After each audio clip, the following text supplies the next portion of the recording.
खुदावंद की सिताइश हो। आप सबको सलाम। मैं उम्मीद करता हूं कि आप सब खैरियत से हैं, सलामत हैं और खुदावंद में तरक्की कर रहे हैं। आज का कलाम खास उन लोगों के लिए है, दो तरह के लोगों के लिए। पहले, जो सिर्फ उर्दू समझते हैं। दूसरे, जो अरब मुल्क में रहते हैं या तो फिर पाकिस्तान में रहते हैं। ऐसे लोग जहां पर आपको उर्दू ज्यादा बेहतर तौर पर समझ आती है और जो कलाम को सुनना चाहते हैं। और मुझे यकीन है कि आज का कलाम बहुत दिलचस्प है और मैं ईमान रखता हूं कि यह आपसे जरूर बात करेगा। खुदा के कलाम को शुरू करने से पहले मैं आपको एक बात बताना चाहता हूं। कभी ये ना माने कि खुदा की मोहब्बत अब आपके लिए नहीं है, या ये कि खुदा आपके साथ नहीं है, व फिर ये कि वो आपसे नाराज है, वह आप पर गुस्सा है। मैं आपसे कहना चाहता हूं, हमारा खुदा मोहब्बत करने वाला खुदा है। हां, यह सच है कि वो गुस्सा भी करता है, लेकिन वो छोटी छोटी बातों पर नाराज नहीं होता। वो तब नाराज होता है और वो आपको तब दुरुस्त करता है जब वो देखता है कि आप हलाकत की तरफ जा रहे हैं, आप तबाही के रास्ते पर चल रहे हैं। तब वो आपको खींच कर वापस ले आता है, क्योंकि ये उसकी मोहब्बत है। ये खुदा की मोहब्बत है, ये खुदा का प्यार है जो आपको डांट कर वापस ले आता है। कभी भी इस बात पर यकीन न करना कि खुदा आपसे मोहब्बत नहीं करता।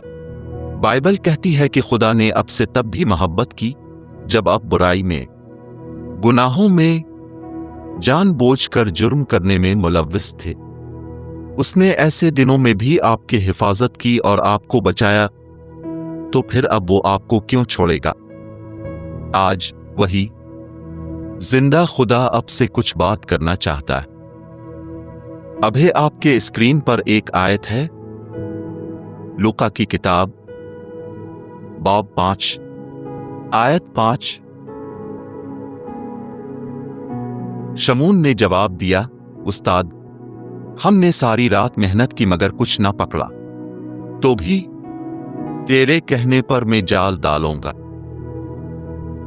अब जानते हो, हम में से कुछ लोग यह ख्वाहिश रखते हैं कि हम खुदा में बढ़ें, हम खुदा को ज्यादा जानें और खुदा को मजीद गहराई से समझें। लेकिन ये बातें और ये ख्यालात सिर्फ ख्यालात ही रह जाते हैं। हम तरक्की क्यों नहीं कर पाते? इसकी एक बड़ी वजह है हमारी सुस्ती, हमारी काहली, हमारी सुस्ती। कई बार हम सोचते हैं कि हम कल से कुछ करेंगे, परसों से कुछ करेंगे, और तब तक जो कुछ हमने सोचा था वो करने का हमारा जज्बा ठंडा हो जाता है। जब मैं जवान था तो मेरे पास एक गिटार था। मुझे ठीक से याद नहीं कि मुझे वो गिटार किसने दिया था, लेकिन मुझे याद है कि मेरे पास गिटार था और मैंने फैसला किया था कि मैं गिटार सीखूंगा, क्लास ज्वाइन करूंगा। क्या आप जानते हैं कि यह सब कैसे हुआ? मैं जब भी किसी को टीवी पर गिटार बजाते देखता था तो जोश में आ जाता था। मुझ में एक जज्बा पैदा होता था कि मैं ये काम करूंगा। लेकिन 2-3 दिन के बाद मैंने अपने अंदर मुशाहिदा किया कि अब मुझे कोई तजस्सुस नहीं, अब मुझे गिटार सीखने की भूख नहीं है। क्यों? क्योंकि जोश ठंडा हो गया है। कई बार हम ये समझने में नाकाम रहते हैं, काहली मेरी जिंदगी में कैसे दाखिल हो रही है। क्या आप जानते हैं कि कैसे? क्योंकि अपने ये हर रोज कहा मैं कल से करूंगा, अगले दिन भी अपने यही कहा मैं कल से करूंगा, कल से करूंगा, कल से करूंगा, और शैतान हमें बेवकूफ बनाता रहता है और हम ज्यादा से ज्यादा सुस्त होते जाते हैं। यहां लूका की इंजील के 5वीं बाब में बाइबल कहती है, यसू पतरस से मिला, और अब जानते हैं पतरस का पहला एतराफ किया था जब खुदावंद ने इससे कहा चल जाल डाल, तो वो कहता है, ए खुदा, हमने सारी रात मेहनत की है, सारी रात। मछली पकड़ना कोई आसान काम नहीं है। क्या आप जानते हैं? मछली पकड़ना वाकई आसान नहीं होता। हम सब जानते हैं कि मछलियां रात को ज्यादा पाई जाती हैं, क्योंकि दिन में सूरज की रोशनी के बाइस वो सतह पर नहीं आती, तो हमें इसे रात को पकड़ना पड़ता है जाल डालना पड़ता है और नींद से महरूम होना पड़ता है। उसने सारी रात ये क्या था, लेकिन फिर भी अगले दिन वो यसू से कहता है, अच्छा तेरे कहने पर मैं जाल डालूंगा। ये कितनी खूबसूरत बात है। उसने सारी रात मेहनत की थी। आज मैं आपसे पूछना चाहता हूं, अगर आप वाकई चाहते हैं कि आप खुदा में बढ़ी, तो क्या आप मेहनत कर रहे हैं? क्या आप वाकई जिदोजहद कर रहे हैं? आजकल हमें एक आरामदेह मसीहियत मिल चुकी है।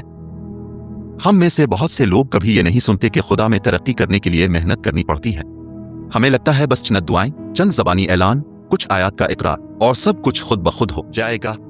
ये तर्ज़ तबलीग दरअसल लोगों को और ज्यादा सुस्त बना रहा है। लोग मेहनत नहीं करते। जरा सोचिए, वही पौलुस जो हमें कहता है कि ईमान का इकरार करो, वही पौलुस कहता है मैं अपने नजात के काम को पूरा कर रहा हूं। वो कहता है मैंने दिन रात मेहनत की है, अपने हाथों से काम करके अपने साथियों की जरूरियात को पूरा किया है। वो कितना मेहनती था। यसू के जमाने में लकड़ियां कुल्हाड़ी से काटी जाती थी, कोई मशीनें नहीं थी। सोचिए, वो रोज जंगल में जाता होगा, लकड़ियां काटता होगा और उनसे मेज कुर्सी बनाता होगा। आज तो हमारे पास जदीद मशीनें हैं, लेकिन तब के दिनों में कौन सी मशीनें थी? फिर भी इन लोगों ने दिन रात मेहनत की। पौलुस मेहनत करता था, मूसा मेहनत करता था, एलिया मेहनत करता था, एलीशा मेहनत करता था। हर कोई खुदावंद के लिए मेहनत करता था और खुदावंद ने एक दिन इन लोगों को बुलाया। आज के दिनों में हमें अपनी सुस्ती को शिकस्त देनी है। सुबह जल्दी उठना है, दुआ में बैठना है, बाइबल पढ़नी है। हमें रब की इबादत करनी है, हमें उसकी तरफ देखना है, हमें मेहनत करनी है। अगर हम मेहनत नहीं करेंगे तो हम रूहानी तौर पर आगे नहीं बढ़ पाएंगे। मैं आप में से हर एक से कहना चाहता हूं, कुछ लोग मुझे इस वक्त देख रहे हैं, मैं आपसे दिल से कहना चाहता हूं, अगर आप अपनी सुस्ती से लड़ें और खुदा के करीब जाएं, तो आप बहुत कुछ हासिल कर सकते हैं। मैं आपसे मिन्नत करता हूं, मेरे भाइयों, मेरी बहनों, जितने लोग मुझे इस वक्त देख रहे हैं, खुदा में बढ़ने के लिए मेहनत करें। ये बहुत जरूरी है। मुझे उम्मीद है कि आपने आज के कलाम से बहुत कुछ सीखा होगा। ये वक्त आपकी स्क्रीन पर एक नंबर दिखाया जा रहा है। ये नंबर खास है। ये इन लोगों के लिए है जो अरब में रहते हैं, पाकिस्तान में रहते हैं। अगर आप चाहें तो मुझे इस नंबर पर अपनी दुआएं भेज सकते हैं। मैं आपके लिए जरूर दुआ करूंगा। ये नंबर भी डिस्क्रिप्शन बॉक्स में है। वहां मेरे फेसबुक आईडी भी है जो मैं पाकिस्तान के लिए इस्तेमाल करता हूं, और वहां एक नंबर भी है। ये वही नंबर है जहां आप अपनी दुआ की दरख्वास्त में डाल सकते हैं, और वहां इंस्टाग्राम की आईडी भी दी गई है। मुझे उम्मीद है कि आपने आज के कलाम से बहुत कुछ सीखा होगा। अब चाहें तो नीचे कमेंट बॉक्स में कमेंट करके हमें बता सकते हैं। अब सबको मसीह में सलाम।